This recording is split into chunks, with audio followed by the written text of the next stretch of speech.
So I've often been asked, what's my favorite weapon to use on stage? I actually like contemporary violence. Uh, in the world of contemporary violence, that's today. That's anything that's going on in the last, now, in the last 20 years. The weapons happen to be whatever is in this room. In other words, if I were attacked right now, what I see around me is a plastic bottle of water. I see a little snow globe. I see some books. I see this chair. When you, in the world of contemporary dramatic literature, the characters very rarely have any skill. They have no training.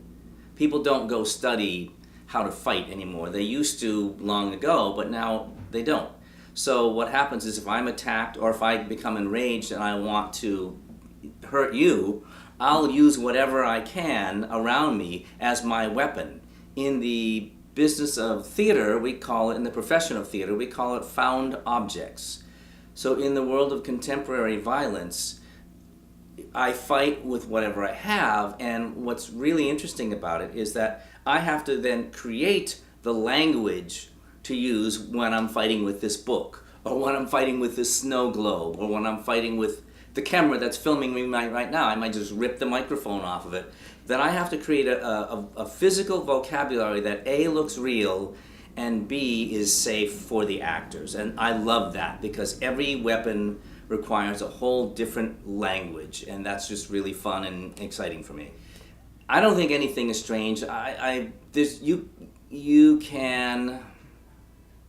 think it would be hard pressed for anyone to say, I bet you've never fought with this, because I probably have.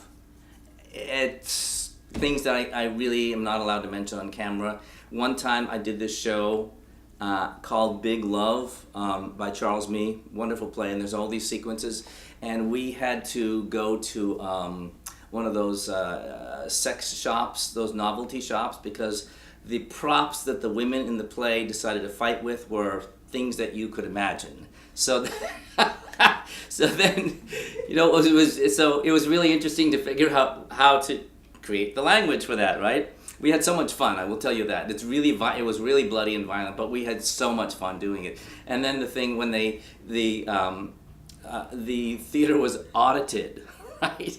So the theater was audited, and they came back and said, okay, so please explain why you spent money on these props at this novelty shop. That was hilarious. When that came back to me, I said, oh my God. But again, you can just use your imagination about what that might have been, and you're probably right.